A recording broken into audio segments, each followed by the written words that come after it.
नमस्कार। आज है 22 नवंबर 2020 और 22 नवंबर 2020 की आज सुबह की सबसे बड़ी खबरें हम हिमाचल प्रदेश से आपके लिए लेकर आए हैं। एचपीयू की कार्यकारी परिषद ने यूजी के 90,000 विद्यार्थियों को प्रमोट करने की दी मंजूरी। हिमाचल प्रदेश विश्वविद्यालय की कार्यकारी परिषद ने कॉलेजों में स्नातक की पढ़ाई करने वाले प्रथम और द्वितीय वर्ष के करीब 90,000 विद्यार्थियों को प्रमोट करने को मंजूरी दे दी। वहीं कंपार्टमेंट वाले विद्यार्थी भी बिना परीक्षा दिए अगली कक्षा में बैठेंगे। प्रमोट विद्यार्थियों को अंक सुधार के लिए बाद में परीक्षा का मौका दिया जाएगा। इसके अलावा तृतीय वर्ष के विद्यार्थियों की परीक्षा करवाने की तैयारी की है। शनिवार को विश्वविद्यालय के कमेटी रूम में कुलपति प्रोफेसर सिकंदर कुमार की अध्यक्षता में कार्यकारी परिषद की बैठक हुई, जिसमें कई फैसले लिए गए। बैठक में फैसला लिया कि स्नातकोत्तर में प्रवेश के लिए गरीब विद्यार्थियों को 10% आरक्षण मिलेगा। परिषद ने गैर शिक्षकों की तबादला नीति को निरस्त कर दिया है। परिषद ने शिक्षक भर्ती के लिए बनी चयन समिति की सिफारिश को मंजूरी दी, जिसके तहत विभिन्न विभागों और संस्थानों में 24 शिक्षकों का चयन और 2 को कैरियर एडवांसमेंट स्कीम के तहत पदोन्नति दी गई। परिषद ने एमबीबीएस बीडीएस की ऑनलाइन काउंसलिंग के लिए करवाए टेंडर को स्वीकृति दी। जल्दबाजी में नहीं होगा राजस्व संशोधन, सरकार द्वारा लगाए एक्सपर्ट देंगे सुझाव, 24 को होगी बैठक। हिमाचल प्रदेश में राजस्व मैन्यूअल में सरकार संशोधन करना चाहती है। राजस्व मंत्री महेंद्र सिंह ने इस दिशा में काम आगे बढ़ाया है, मगर जिस रफ्तार से वह यह सब करना चाहते हैं वह इतना आसान नहीं है। खुद वो एक्सपर्ट इस बात को मानते हैं, जिनको सरकार ने विशेषज्ञ कमेटी में रखा हुआ है। इतना ही नहीं, अधिकारी भी इनसे सहमत हैं और सभी लोग विभागीय मंत्री को भी इससे अवगत कराएंगे। सूत्रों के अनुसार 24 नवंबर को दोबारा से विशेषज्ञ कमेटी की बैठक बुलाई गई है। इस कमेटी ने पिछली बैठक में दिए गए टास्क पर चर्चा की जाएगी। राजस्व मंत्री चाहते हैं कि जल्द से जल्द राजस्व मैन्यूअल में संशोधन किया जाए जो प्रदेश की जनता के हित में हो, परंतु विशेषज्ञों का मानना है कि इसमें काफी ज्यादा पेचीदगियां हैं और इतनी जल्दी संशोधन करना आसान नहीं है। ऐसे में वह लोग मंत्री से इस संबंध में बात करेंगे और उन पेचीदगियों पर चर्चा की जाएगी जो आड़े आ रही है। बता दें कि इससे पहले केवल एक ही बैठक इस संबंध में हो सकी है, जिसमें कुछ सब कमेटियों का गठन किया गया था। मंत्रिमंडल की बैठक से पहले सचिवालय में पहुंचा कोरोना, 4 दिन में आए 25 नए मामले। 23 नवंबर को मंत्रिमंडल बैठक से पहले प्रदेश सचिवालय में कोरोना पहुंच गया है। इसके तहत बीते 4 दिन के भीतर सचिवालय में करीब 25 नए मामले सामने आए हैं। इसमें से 11 मामले शनिवार को सामने आए हैं। मंत्रिमंडल बैठक के दिन सोमवार को प्रदेश सचिवालय के कर्मचारी वर्क फ्रॉम होम यानी घर से काम करेंगे। सचिवालय प्रशासन की तरफ से इस बारे बाकायदा आदेश जारी किए गए हैं। हालांकि इस दौरान कोई भी अधिकारी व कर्मचारी स्टेशन छोड़कर बाहर नहीं जा पाएंगे। बैठक के दिन अधिकारियों के अलावा मंत्रिमंडल बैठक से जुड़े कर्मचारी ही कार्यालय आएंगे। इस बीच बैठक से पहले पूरे सचिवालय को सैनिटाइज किया जाएगा तथा मंगलवार यानी 24 नवंबर से पहले की तरह कार्य होगा। नड्डा बोले, सीएम जयराम कर रहे हैं अच्छा काम, पीठ थपथपाकर हौसला अफजाई भी की। कोरोना काल के बीच बिहार चुनाव में जीत का परचम फहराकर अपने घर बिलासपुर पहुंचे भाजपा के राष्ट्रीय अध्यक्ष जगत प्रकाश नड्डा ने कहा कि प्रदेश के विकास के लिए सीएम जयराम अच्छा काम कर रहे हैं। विकास के नाम पर सीएम की पीठ थपथपाकर उनकी हौसला अफजाई भी की। नड्डा ने कहा कि बिहार चुनाव प्रचार के दौरान मीडिया रिपोर्ट हौसला कमजोर कर देती थी, लेकिन जब वह महिलाओं से मिलते थे तो वे कहती थी कि मोदी को वोट देंगी। इससे निश्चय था कि कमल ही खिलेगा।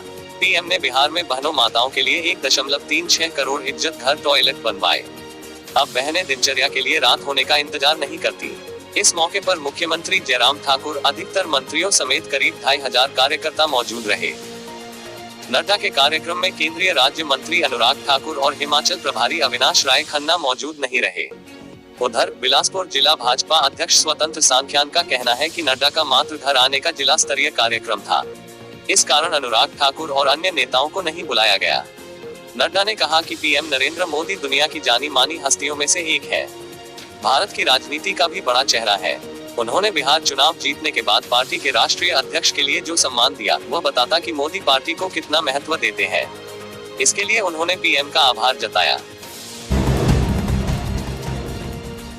प्रदेश में रिकॉर्ड 21 संक्रमितों की मौत, 745 नए मामले, लोक सेवा आयोग के सचिव आशुतोष भी संक्रमित। हिमाचल प्रदेश में शनिवार को रिकॉर्ड 21 कोरोना संक्रमितों की मौत हो गई है। इंदिरा गांधी मेडिकल कॉलेज में दाखिल 8 मरीजों की कोरोना से मौत हुई है। वहीं प्रदेश लोक सेवा आयोग के सचिव आशुतोष गर्ग की कोरोना रिपोर्ट पॉजिटिव आई है। आयोग में 6 कर्मचारियों के पॉजिटिव पाए जाने पर सचिव ने भी अपनी जांच करवाई थी। शनिवार दोपहर बाद सचिव की रिपोर्ट पॉजिटिव निकली। इसके बाद वह होम आइसोलेट हो गए हैं। ऊना जिले के गांव समूर कला निवासी 26 वर्षीय विवाहिता की कोरोना से टांडा मेडिकल कॉलेज में मौत हो गई। विवाहिता शुक्रवार को पॉजिटिव पाई गई थी। शनिवार को तबीयत बिगड़ने पर टांडा मेडिकल कॉलेज के लिए रेफर किया गया था, जहां उसकी मौत हो गई। सोलन जिले में कुमारहट्टी निवासी 71 वर्षीय बुजुर्ग की एमएमयू अस्पताल में मौत हो गई। मरीज को सांस लेने में दिक्कत थी। इसके अलावा नालागढ़ के मित्तिया निवासी 27 वर्षीय युवक ने कोरोना से पीजीआई में दम तोड़ दिया। कुल्लू उपमंडल की 68 वर्षीय बुजुर्ग महिला और आनी के 85 वर्षीय बुजुर्ग की कोरोना से मौत हो गई। कांगड़ा में 2 महिलाओं की कोरोना से मौत हो गई है। जिला हमीरपुर की 78 वर्षीय महिला ने टांडा अस्पताल में कोरोना के कारण दम तोड़ दिया। धर्मशाला के दारुणु की 50 वर्षीय महिला की धर्मशाला अस्पताल में कोरोना के कारण मौत हो गई। शनिवार को प्रदेश भर में 745 कोरोना पॉजिटिव मामले आए हैं। मंडी 144, शिमला 133, कुल्लू 104, कांगड़ा 84, चंबा 52, सिरमौर 20, हमीरपुर 66, किन्नौर 4, सोलन 63, लाहौल स्पीति में 11, बिलासपुर 22, ऊना जिले में 42 कोरोना पॉजिटिव मामले आए हैं। प्रदेश में केंद्रीय मंत्री तक परेशान तो आम जनता का क्या होगा? बाली। कांग्रेस के पूर्व मंत्री जीएस बाली ने शनिवार को जयराम सरकार पर तीखा जुबानी हमला बोला है। कांगड़ा में प्रेस वार्ता में बाली ने कहा कि जयराम सरकार के कार्यकाल में जहां भाजपा के ही केंद्रीय राज्य वित्त मंत्री अनुराग ठाकुर का काम नहीं हो रहा तो आम जनता का क्या हाल होगा। यह बात हम नहीं कह रहे, ऐसा खुद अनुराग ठाकुर ने देहरा दौरे के दौरान सार्वजनिक मंच पर मुख्यमंत्री के सामने कहा है। खुद अनुराग ठाकुर ने अपनी ही सरकार पर आरोप लगा दिया कि 2017 से लेकर 2020 तक प्रदेश सरकार ने केंद्रीय विवि के निर्माण के मामले में काम नहीं किया। केंद्रीय विवि के मुद्दे पर अब क्षेत्रवाद की राजनीति बंद करनी चाहिए। मेरा स्टैंड साफ है कि केंद्रीय विवि परिसर कांगड़ा जिले में कहीं भी बने पर जल्द बनना चाहिए। डबल इंजन सरकार होने के बावजूद 10 साल से लटका सीयू का प्रोजेक्ट अभी तक शुरू नहीं हो पाया है। अनुराग ठाकुर, प्रदेश सरकार और जयराम सरकार 30 प्रोजेक्ट लटकने के लिए केंद्र को दोषी ठहरा रही है। नगरोटा जनसभा में मुख्यमंत्री ने कोरोना के नियमों की धज्जियां उड़ा दी। नियमों को ताक पर रखकर हुई सीयू में नियुक्तियां।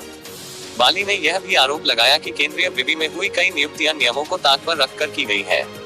शिक्षा के नियमों से खिलवाड़ किया जा रहा है। इंजीनियरिंग कॉलेज नगरोटा बगवा में नियुक्ति नियमों में फेरबदल कर गुणवत्ता को दरकिनार किया जा रहा है।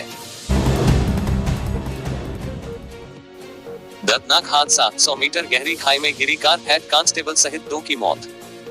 हिमाचल प्रदेश में सड़क हादसे थमते नजर नहीं आ रहे हैं। आए दिन लोग सड़क हादसों में अपनी जान गंवा रहे हैं। शनिवार को सुबह के समय तहसील सुन्नी के बडमैन धार के नजदीक एक कार सड़क से अनियंत्रित होकर गहरी खाई में जा गिरी। हादसे में एक हेड कांस्टेबल व एक महिला की मौत हो गई है। वहीं 3 लोग घायल हुए हैं। घायलों में एक व्यक्ति सहित 2 बच्चियां शामिल हैं। इन्हें उपचार के लिए अस्पताल में भर्ती किया गया है। उद्योग संचालकों की बैठक में हुआ फैसला, गत्ते के रेट नहीं बढ़े तो उत्पादन बंद कर देंगे। क्राफ्ट पेपर के दाम बढ़ने से प्रदेश का गत्ता उद्योग बंद होने की स्थिति में पहुंच गया है। शनिवार को प्रदेश भर के गत्ता उद्योग संचालकों की नालागढ़ में बैठक हुई, जिसमें लगातार काम की कमी व गत्ते के रेट न बढ़ने के चलते गत्ता उत्पादन बंद करने का फैसला लिया गया है। पिछले 3 माह से क्राफ्ट पेपर के रेट 30% बढ़ गए हैं। गत्ता उद्योग संचालक अब घाटे में काम नहीं करेंगे। अगर पेपर मिलों की मनमानी कम नहीं हुई और गत्ते के रेट नहीं बढ़े तो 1 दिसंबर को मजबूरन सभी उद्योग अपना उत्पादन बंद कर देंगे। वक्ताओं ने कहा कि हिमाचल में लगभग गत्ते के 300 उद्योग हैं। इनमें 6000 लोगों को रोजगार मिला हुआ है। गत्ता उद्योगों से सरकार को 24 करोड़ रुपए राजस्व जीएसटी के रूप में मिलता है। दाम बढ़ने का सबसे बड़ा कारण कोरोना के चलते बाहरी देशों से कच्चा माल नहीं आना है और चीन को भारी मात्रा में क्राफ्ट पेपर निर्यात हो रहा है। इस कारण देश में क्राफ्ट पेपर की कमी हो गई है। बैठक में प्रदेश अध्यक्ष सुरेंद्र जैन ने प्रदेश के सभी गत्ता उपभोक्ताओं से आग्रह किया है कि वह रेट बढ़ाएं, नहीं तो 1 दिसंबर से उत्पादन बंद कर देंगे। उन्होंने केंद्र सरकार से मांग की है कि क्राफ्ट पेपर का निर्यात करने के लिए एक सीमा तय की जाए। हिमाचल में बदलेगा मौसम, 4 दिन बारिश बर्फबारी के आसार। हिमाचल में रविवार से मौसम बदलेगा। प्रदेश में 4 दिन तक बारिश और बर्फबारी होने के आसार है। मध्य पर्वतीय क्षेत्रों शिमला, सोलन, सिरमौर, मंडी, कुल्लू, चंबा और उच्च पर्वतीय क्षेत्रों किन्नौर व लाहौल स्पीति में 22 से 25 नवंबर तक मौसम खराब रहने का पूर्वानुमान है। मैदानी जिला ऊना, बिलासपुर, हमीरपुर और कांगड़ा में रविवार को मौसम साफ रहेगा। 23 नवंबर को यहां बारिश होने की संभावना है। उधर रोहतांग दर्रा के साथ कुल्लू व लाहौल स्पीति की ऊंची चोटियों पर शनिवार को ताजा बर्फबारी हुई।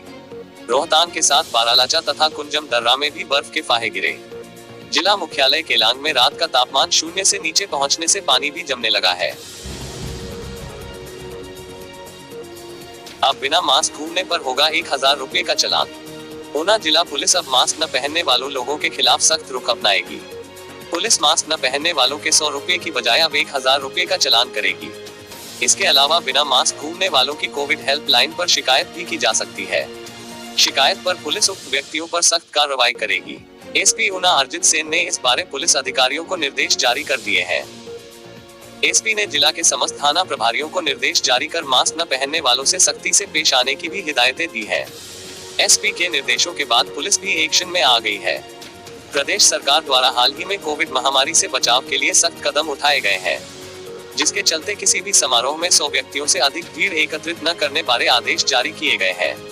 इसी दिशा में ऊना जिला में अब पुलिस प्रशासन ने भी मास्क न पहनने वालों पर सख्त रुख अपनाने का निर्णय लिया है। गलत जानकारी देने पर मोहाली के वकील को लगी 2.5 लाख की कास्ट। पेशेवर कदाचार के मुद्दे पर कड़ा रुख अपनाते हुए प्रदेश उच्च न्यायालय ने मोहाली के वकील पर 2.5 लाख रुपए की कास्ट लगाई है। न्यायालय ने 4 सप्ताह के भीतर प्रदेश हाईकोर्ट अधिवक्ता कल्याण कोष में कास्ट की राशि में से 1 लाख रुपए जमा करवाने के आदेश जारी किए हैं। आदेशों की अनुपालना व आगामी स्टेटस रिपोर्ट दायर करने के लिए मामले पर सुनवाई 18 दिसंबर 2020 को निर्धारित की गई है। याचिका की जांच और सुनवाई के दौरान न्यायालय ने पाया कि दुष्कर्म के आरोपी व याचिकाकर्ता विक्रम सिंह ने जमानत पाने और उसके खिलाफ दर्ज एफआईआर को रद्द करने के लिए जो याचिका दाखिल की उसमें उसे ऑस्ट्रेलिया का स्थायी निवासी दिखाया गया था, लेकिन याचिका के साथ लगे हलफनामे में उसके शपथपत्र को शिमला में 15 जुलाई 2020 को सत्यापित करवाया गया। उसी पर संज्ञान लेते हुए अदालत ने मोहाली के वकील, शिमला के स्थायी वकील व शिमला के ओथ कमिश्नर को नोटिस जारी किया, जिसने हलफनामे को सत्यापित किया और इस मुद्दे पर उनकी प्रतिक्रियाएं मांगी। मोहाली स्थित वकील ने बिना शर्त अपनी गलती स्वीकार की और अदालत के सामने माफी मांगी। एडवोकेट को फटकार लगाते हुए न्यायाधीश तरलोक सिंह चौहान व न्यायाधीश ज्योत्सना रिवाल दुआ की खंडपीठ ने मोहाली के वकील को इस प्रकरण का दोषी पाते हुए उसे 50,000 ओथ कमिश्नर और 1 लाख रुपए स्थानीय वकील को देने के आदेश भी दिए। मोहाली के वकील ने न केवल स्थानीय वकील बल्कि ओथ कमिश्नर को भी धोखा दिया और उनके भविष्य को खतरे में डाला। कोर्ट ने वकील के कदाचार पर चिंता व्यक्त करते हुए कहा कि जब याचिकाकर्ता विक्रम सिंह इस अदालत के समक्ष याचिका दायर किए जाने के समय देश में नहीं था, फिर भी विक्रम सिंह की ओर से हलफनामा दायर कर उसे शिमला में दिखाया गया। ऐसा कर उसने अदालत से अनुचित लाभ प्राप्त करने के लिए किया।